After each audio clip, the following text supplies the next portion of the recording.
Hello my dear friends, welcome to our YouTube channel YouTube exam. तो चलिए मैं हाजिर हूं और आज बताने जा रहा हूं 26 दिसंबर 2021 को प्रथम पाली में आए हुए दारोगा परीक्षा के उत्तर प्रश्नों और उनके उत्तर को।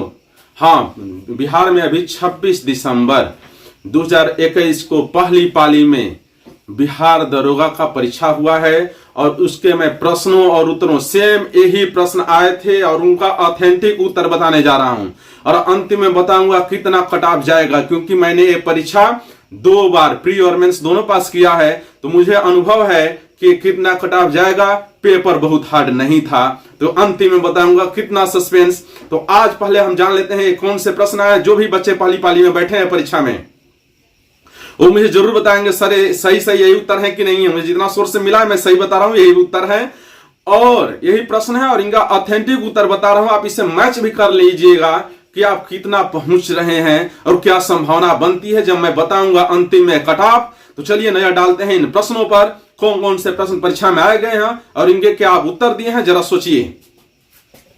पहला प्रश्न मैं बता रहा हूं, भारतीय वन अनुसंधान संस्थान कहां स्थित है? ये आया था तो उत्तर होगा देहरादून। सीरियल नंबर कुछ भी हो सकता है, बहुत बच्चे में पहला प्रश्न होगा, बहुत में दूसरा, अंतिम भी होगा, पर प्रश्न आया था पहली पाली में। तो भारतीय वन अनुसंधान संस्थान कहां स्थित है? तो आपका उत्तर देहरादून होगा। यह प्रश्न आया था, हाल ही में भारत के सबसे ऊंचे हर्बल पार्क का उद्घाटन कहां किया गया है?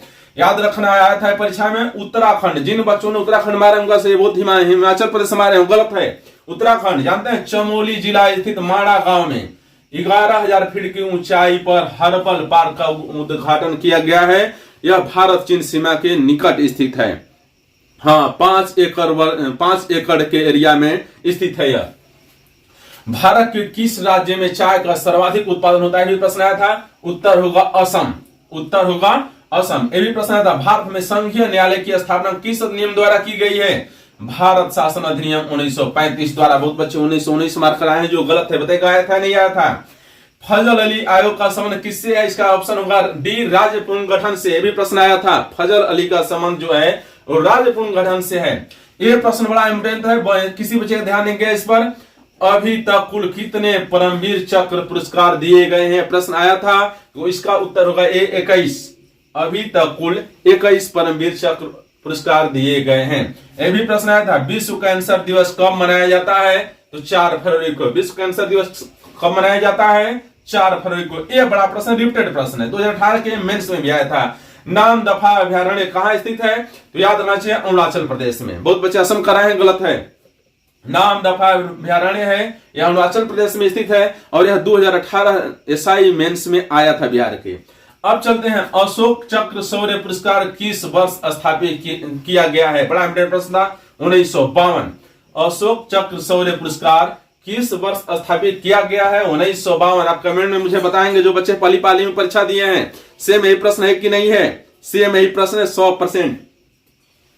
पुस्तक हैप्पीनेस ऑल अराउंड के लेखक कौन है?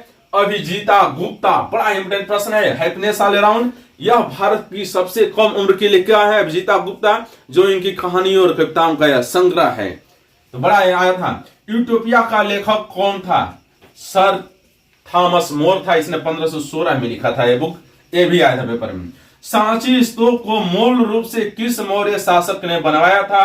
अशोक ने बनाया था। सांची स्तूप को मूल रूप से किस मौर्य शासक ने बनाया था? तो अशोक ने। जो भी बच्चे अशोक किए होंगे उनका सही होगा।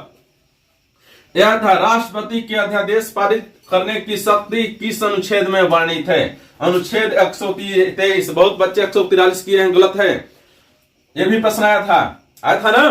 अब ध्यान दीजिए, यह प्रश्न आया था, भारत का सबसे उत्तरी बिंदु कौन सा है? तो इंदिरा खाल है, जो जम्मू कश्मीर स्थित है। बहुत बच्चे इंदिरा पॉइंट मार रहे हैं, दक्षिणतम बिंदु है, गलत है, देख लेना। अब ध्यान दीजिए, यह प्रश्न आया था, एक समाज की बैठक में 10 व्यक्ति उपस्थित हैं, सभी एक दूसरे से हाथ मिलाते हैं तो कितने हाथ आपस में मिलते हैं? 45। जो बच्चे 45 किए ऑप्शन डी था ये, उनका उत्तर सही है। ये फार्मूला होता है n × n-1/2। तो n जहां है वहां 10 रखिए, 10 × 10-1 यानी 9 हुआ, बटे में 2 डिवाइड लेते हैं तो यहाँ या 5 9 45। 45 हाथ आपस में मिलते हैं। जो बच्चे 45 किए डी ऑप्शन उनका सही है। ये बड़ा इंपोर्टेंट प्रश्न था, दाई दीदी क्लिनिक योजना किस राज्य सरकार ने शुरू किया है? बहुत बच्चे झारखंड के हैं, गलत है उनका। छत्तीसगढ़। दाई दीदी क्लिनिक योजना छत्तीसगढ़ राज्य सरकार ने शुरू किया है। अब ये प्रश्न बड़ा इंपॉर्टेंट है। सप्त क्रांति की अवधारणा को किसने प्रतिपादित किया था? प्रश्न आया था राम मनोहर लोहिया। जो बच्चे लोहिया किए हैं उनका सही है। प्रश्न एकदम सही है कि नहीं है? पहली पारी में जो बच्चे परीक्षा दिए हैं और इनका ऑथेंटिक उत्तर है। मैं गलत उत्तर नहीं बता रहा हूं, एकदम दावे से बता रहा हूं। और यूट्यूब पर जो दिखा रहे हैं उनसे मेरा नहीं मतलब, आप देख लेना, मेरा उत्तर आप सर्च भी कर लेना, सेम ऑथेंटिक उत्तर है। और जिसका ये ऑप्शन सही हो रहे हैं, जो मैं जितना उत्तर बताया दी इनमें से उनका 80% 70% सही है, तो उनको उम्मीद करनी चाहिए प्री पास करने की। यदि जिनका मैं जितना प्रश्न बताया थी उनमें से उनका 30 सही है, तो उम्मीद नहीं करनी चाहिए वो पीटी पास होंगे। चलिए नए प्रश्नों पर जो आए हैं परीक्षा में, माय डियर स्टूडेंट्स, इन प्रश्नों पर नजर डालते हैं जो बिहार दरोगा परीक्षा में पहली पाली में है 2021 में 26 दिसंबर को। यह प्रश्न आया था, ग्रीष्म ऋतु में होने वाली वर्षा को आम्र वर्षा के नाम से कहा जाना जाता है? ग्रीष्म ऋतु में होने वाली वर्षा को आम्र वर्षा के नाम से कहा जाना जाता है? तो इसका सही उत्तर होगा केरल। इसका सही उत्तर होगा केरल। जानिए, यह वर्षा जब केरल में होती है तो उसे कहा जाता है आम्र वर्षा। कर्नाटक में होती है तो चेरी ब्लॉसम। पश्चिम बंगाल में होती है, पूर्वोत्तर भारत में तो उसे कहा जाता है नॉर्वेस्टर या काल वैसाखी। तो ध्यान दीजिए, तो यह है ग्रीष्म ऋतु में होने वाली वर्षा को आम्र वर्षा के नाम से जाना जाता है केरल। जो बच्चे केरल चुने उनका सही है। गंगई कोंड चोलपुरम का स्थापना किसने किया, निर्माण किसने करवाया था, पूछा था। तो चौथा सही था इसमें राजेंद्र प्रथम ने। राजेंद्र प्रथम ने इन्हें गंगई कोंड चोलपुरम भी कहा जाता है। गंगई कोंड चोल भी कहा जाता था। यह बड़ा इंपोर्टेंट प्रश्न था। हर्षवर्धन के समय साम्राज्य की राजधानी कहां थी? कनौज। जो बच्चे कनौज सही किए, ऑप्शन ए था वो सही है। पानी में कौन सी धातु मिनीमाता रोग का कारण होती है? प्रश्न आया था, उत्तर पारा, मरकरी, सी ऑप्शन था। जो बच्चे ए सीसा किए उनका गलत है। तो ध्यान दीजिए, पारा में कौन सी धातु मिनीमाता रोग का कारण होती है? तो पारा, पारा की ही अधिकता से मिनीमाता रोग होता है। ये आया था रेजिन का हलवा प्रश्न। इसका सही ऑप्शन होगा 342। जो बच्चे सी सही किए उनका सही है। हाँ देखिए, बता देता हूं, जानते हैं 1 का क्यूब -1 तो 0, 2 का क्यूब -1 तो 7, 3 का क्यूब -1 ऐसे है, 4 का क्यूब -1, 5 का क्यूब -1, 6 का क्यूब -1, 7 का क्यूब -1। तो जानते हैं 7 का क्यूब 343 होता है, एक माइनस लेते हैं तो आता है 342। यानी जिन बच्चों का ऑप्शन सी सही किए हैं उनका सही है। अब देखिए, गांधार कला शैली किसका मिश्रण है? यह भी प्रश्न परीक्षा में आया था। तो इंडो ग्रीक शैली का मिश्रण जो है वो है गांधार शैली। ये प्रश्न आया था, भारत की प्रथम सौर संचालित टेक्सटाइल मिल कहां निर्माण की जाएगी? बड़ा करंट अफेयर्स है। परभड़ी महाराष्ट्र में। जो बच्चे गुजरात किए उनका गलत है। ध्यान दीजिए, परभड़ी महाराष्ट्र में। अंतरजातीय विवाह को प्रोत्साहित, ऑप्शन ए था यह, प्रोत्साहित करने के लिए उड़ीसा सरकार ने कौन सा वेब पोर्टल लॉन्च किया है? सुमंगल। ऑप्शन ए जिसने किया सही है। इसके लिए उसने 2.5 लाख रुपए प्रोत्साहन राशि देने का फैसला किया है। भारत में कुतुब मीनार का प्रवेश द्वार क्या कहा जाता है? ऑप्शन दिया था, तो ऑप्शन सी सही था, अलाई दरवाजा। किस लिए अलाई दरवाजा कहा जाता है? इसका निर्माण अलाउद्दीन खिलजी ने 1311 ईस्वी में कराया था। तो भारत में कुतुब मीनार के प्रवेश द्वार को कहा जाता है अलाई दरवाजा। जो बच्चे अलाई दरवाजा सुने हैं उनको सही है। यह प्रश्न बड़ा पॉपुलर है, मैंने पढ़ाया था। 33वां 2024 ओलंपिक का आयोजन कहां होगा? पेरिस, फ्रांस में। से बच्चा जानता है। ये बहुत ही बेस्ट क्वेश्चन था भाई, मुझे नहीं पता था। भारतवर्ष में जल प्रदूषण निरोध एवं नियंत्रण अधिनियम किस वर्ष पारित किया गया? 1974 में। जो बच्चे 78-86 किए उनका गलत है। भारतवर्ष में जल प्रदूषण अधिनियम किस वर्ष पारित किया गया? बड़ा इंपॉर्टेंट प्रश्न है, 1974। एक खाद्य श्रृंखला में सर्वाधिक संख्या किसकी होती है? बड़ा रिपीटेड प्रश्न, कई परीक्षा में आया है। अवघटक की। अवघटक, जो बच्चे उत्पादक या उपभोक्ता के उनका गलत है। अवघटक की संख्या जो है एक खाद्य श्रृंखला में सर्वाधिक होती है। यह प्रश्न था, एलर्जन के प्रति सबसे प्रचुर मात्रा में हमारे शरीर में बनने वाली प्रतिजीविता कौन सी है? मुझे कंफ्यूजन है, आप लोग क्लियर कीजिएगा, कमेंट बॉक्स में मुझे जरूर बताइएगा। कोशिका द्रव्य क्लोरोप्लास्ट और माइटोकॉन्ड्रिया में राइबोसोम क्रमशः कितने होते हैं? ऑप्शन दिया था। चलिए इस प्रश्न पर, हेलो माय डियर स्टूडेंट्स, चलिए इस प्रश्न पर नजर डालते हैं। कोशिका द्रव्य क्लोरोप्लास्ट और माइटोकॉन्ड्रिया में राइबोसोम क्रमशः कितने होते हैं? ऑप्शन दिया था 70, 80, 80, 80, 70, 70, 70, सभी में 70 या सभी में 80। मैं भाई इसे क्लियर नहीं कर पाया, बायोलॉजी का स्टूडेंट नहीं रहा हूं, तो आप मुझे कमेंट बॉक्स में जरूर बताएं। ये 3 प्रश्न जिनका उत्तर मुझे नहीं पता है या है तो कंफ्यूजन है, इसलिए आप इसे जरूर बताएंगे। अब चलते हैं, भारत में फ्यूचर इंजीनियर प्रोग्राम किसके द्वारा शुरू किया गया है? अमेजोन के द्वारा। भारत में फ्यूचर इंजीनियर प्रोग्राम किसके द्वारा शुरू किया गया है? तो याद रखिएगा अमेजोन के द्वारा परीक्षा में आया था। जो बच्चे अमेजोन किए हैं उनका सही है। साहित्य में 2021 का नोबेल किसे मिला? देखिए मेरे नोट से लड़ रहा है, अब्दुल रज्जाक गुरनाह ने, मेरे वीडियो में है। साहित्य का 2021 का नोबेल मिला है अब्दुल रज्जाक गुरनाह को। चेन मेंग किस स्पर्धा की चैंपियन खिलाड़ी है? प्रश्न बड़ी इंपोर्टेंट था। जिस बच्चे ने ऑप्शन सी किया है टेबल टेनिस, उसका सही है। चेन मेंग जो है टेबल टेनिस में विश्व के नंबर 1 खिलाड़ी हैं। और याद रखना है, एक एंकर शब्दावली का उपयोग किस खेल में होता है? मुझे कंफ्यूजन था, मुझे क्लियर नहीं है। जिस बच्चे को पता होगा वो कमेंट बॉक्स में मुझे बताएगा। 3-4 प्रश्न ऐसे थे जिनका उत्तर मुझे पता नहीं है। यदि है तो डाउट है, इसीलिए मैं डाउट की चीजें नहीं बताता हूं। तो आप जिन जिन प्रश्नों का उत्तर मैं नहीं बताया हूं, ये पेपर में आए हैं, आप इसका उत्तर मुझे कमेंट बॉक्स में जरूर बताएं। प्रथम अफीम युद्ध का अंत किस संधि से हुआ? बड़ा इंपोर्टेंट प्रश्न है। नानकिंग की संधि से। जिन बच्चों ने पीकिंग की संधि किया उनका गलत है। ये जिन बच्चों ने ऑप्शन ए चुना है, नानकिंग की संधि से अंत हुआ था। इसमें चीन की पराजय हुई थी, अंग्रेजों की जीत हुई थी। ये संधि हुई थी 29 अगस्त 1842 को। चलिए नए प्रश्नों पर जो आए हैं इस पेपर में, तब बोलिए हाँ सर आप सही उत्तर बता रहे हैं कि नहीं। अंत में बताऊंगा कौन पास होगा कौन नहीं, और अंतिम में ना हम बताएंगे कितना कट ऑफ जाएगा अपने अनुभव के आधार पर कि मैंने कैसे परीक्षा पास किया है, और ये बताएंगे बच्चे क्यों पास नहीं कर पा रहे हैं, वो भी कारण आज बताएंगे इसी वीडियो के लास्ट में। और किसी दिन बता देंगे आप कैसे पास करोगे यदि बिहार दरोगा की परीक्षा देना हो तो। मैंने हर बार 2 बार बैठा, दोनों बार प्री और मेंस दोनों पास किया। तो चलिए समझते हैं और बताते हैं ये प्रश्न। अरुणोदय अरुणोदय योजना किस राज्य सरकार ने प्रारंभ किया है? याद रखना है असम ने। अरुणोदय यानी अरुणोदय योजना किस राज्य सरकार ने प्रारंभ किया है? परीक्षा में आया हुआ था तो असम ने। एशियाई खेलों में बैडमिंटन को पहली बार कब शामिल किया गया? 1962 में जकार्ता में। जिस बच्चे ने 1962 किया है उसका सही है, बी ऑप्शन था। एशियाई खेलों में बैडमिंटन को पहली बार कब शामिल किया गया?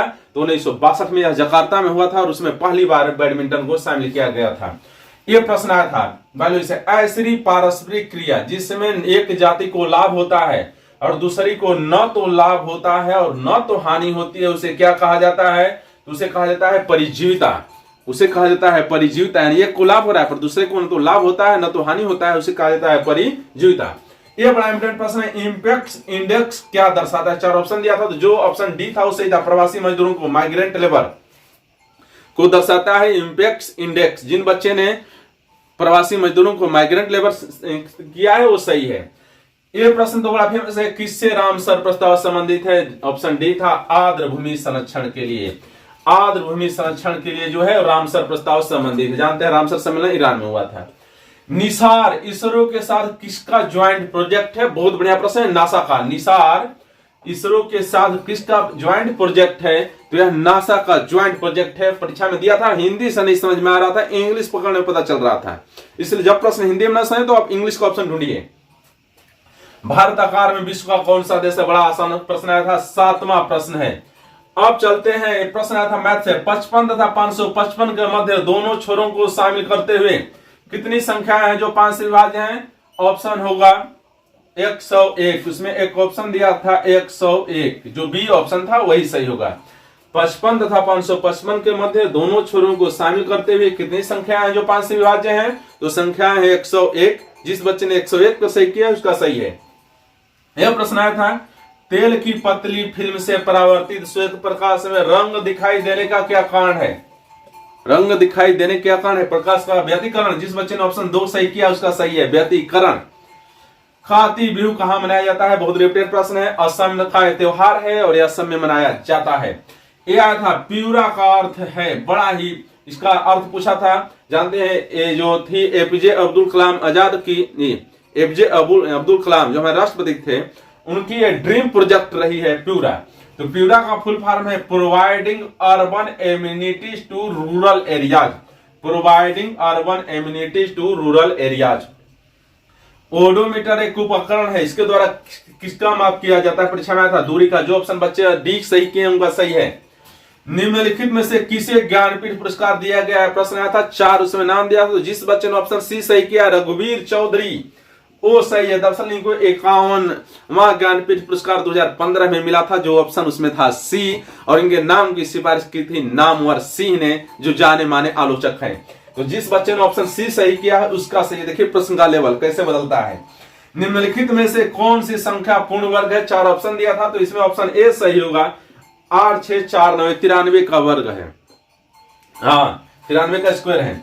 ये प्रश्न था, जब आयोडीन घोल की कुछ बूंदों को चावल के पानी में मिलाया जाता है तो घोल नीला काला हो जाता है, यह क्या इंगित करता है? तो जानिए, यह इंगित करता है स्टार्च यानी मार की उपस्थिति। जिस बच्चे ने ऑप्शन सी किया है उसका सही है। तो मुझे इतना ही प्रश्न मिला था और मैंने इसका सब बता दिया। अब इन पर करूंगा एनालिसिस और क्यों बच्चे सिलेक्शन नहीं पा रहे हैं वो भी बताऊंगा, क्यों परीक्षा नहीं पास हो पा रहे हैं, पेपर का लेवल कैसा था, कट ऑफ कितना जाएगा, अपने एक्सपीरियंस पर मैंने जो पास किया 2 बार उसके अनुभव बताऊंगा कितना पेपर जाएगा और क्यों पास आप नहीं हो पाते हैं। ध्यान दीजिए। तो पहले हम चर्चा कर लेते हैं। बच्चे जो है तथ्य रट रहे हैं और मैंने बार बार बताया है, अब परीक्षाएं तथ्यों पर नहीं आती हैं, आपको डीप अध्ययन करना होगा। स्पेशली आप एनसीईआरटी को फॉलो कीजिए, सिलेक्शन होगा। किसी दिन मैं पूरा क्लियर बताऊंगा। आप जो है बस कोई तथ्य वाली बुक एक्टोरिया या स्पीडी पढ़ लेते हैं उससे पास हो जाएंगे, नहीं होंगे। आपको उसके साथ रेफरेंस बुक रखनी होगी। मैं हमेशा पढ़ता हूं, स्पीडी भी लेता हूं, तब भी प्रतियोगिता दर्पण हर मंथ लेता हूं और एनुअली भी लेता हूं। तो यदि जो बच्चा सिलेक्शन चाहता है उसे दर्पण तो हर महीना पढ़नी होगी पीडी। और चलते हैं, इस बार प्रश्न में थोड़ा फिलॉसफी और सोशल शास्त्र, दर्शन शास्त्र और समाज शास्त्र से प्रश्न आ गए थे और शास्त्री बहुत ज्यादा पूछ दिया था। ज्योग्राफी से बहुत कम क्वेश्चन मिला मुझे भाई, तो फिर भी पेपर मिला जुला सही था। पर ये मान लीजिए जो कटाव है पिछले साल से कम नहीं जाएगा। पेपर मुझे बहुत टफ नहीं लगा, मुझे आसान लगा, परंतु जो बच्चे नए नए हैं उनके लिए टफ लगा होगा पेपर। दरअसल उनके पास एक्सपीरियंस नहीं है उतना, वो तथ्य रटे हैं, लुसेंट रट रहे हैं। लुसेंट रट कर अब परीक्षा पास नहीं हो पाओगे आप ग्रुप डी का पेपर देख लो, उसमें भी प्रश्न एनालिटिकल आता है और लुसेंट पूरा तथ्यों पर आधारित है। लुसेंट में आप सभी चीजें पढ़ने लायक नहीं, आप जितना लुसेंट पढ़ने में समय देते हो रटने में यार उतना डीप नॉलेज करो। प्रश्न एनालिटिकल आ रहा है, मैं कभी लुसेंट पढ़ा ही नहीं हूं, अंतिम में थोड़ा जो इंपोर्टेंट दिया ना प्रथम नामों में वही पढ़ा हूं, कभी नहीं पढ़ता हूं। अब ध्यान दीजिए, तो मैं अब डालता हूं इस पर नजर, कट ऑफ कितना जाएगा मेरे अनुसार। तो ध्यान दीजिए, जनरल का जो कट ऑफ है, जो बच्चों का 65 से 70 के बीच में आ रहा है, सही है, उनका हो जाएगा रिजल्ट, ऐसा मुझे उम्मीद है। दूसरा, बीसी कट ऑफ 62 से 65 के बीच में जाने की उम्मीद है। जिन बच्चों का इसके बीच क्वेश्चन सही हो रहा है प्लस माइनस करके, उनका हो जाएगा। ईबीसी का 56 से 60, जिन बच्चों का 56 से 60 के बीच में सही होगा उनका ईबीसी का रिजल्ट होने की उम्मीद है पूरी। एससी का 52 से 56 के बीच में जिसका सही है उसका हो जाएगा। एसटी का 60 से 62, एसटी कट ऑफ ज्यादा जाएगा, 60 से 62 आप हर बार देख रहे हैं। ईडब्ल्यूएस का भी 62 से 66 के बीच में, जो बच्चा ईडब्ल्यूएस में है उसका 62 से 66 के बीच में सही है तो उसका रिजल्ट होगा। ओमेन में यूआर जनरल का, जिस महिला का 40 से 45 के बीच में क्वेश्चन सही है उसका हो जाएगा। बीसी में जिसका 38 से 40 के बीच में सही है उसका हो जाएगा। एससी एसटी में जिसका 35 से 37 के बीच में सही है उसका रिजल्ट होने की पूरी उम्मीद है। और देखिएगा रिजल्ट आएगा तो इसी के आसपास होगा। किसी दिन मैं बताऊंगा कैसे पास करोगे बिहार दरोगा। और यदि आप जो प्रश्न मैंने छोड़ा है उससे आप जरूर बताएं और कमेंट बॉक्स में हमें जरूर बताएं मेरा वीडियो कैसा लगा और कैसे और कहां समस्या है मैं उसे सुधारता हूं। चलिए मिलते हैं दूसरे दिन। Good night.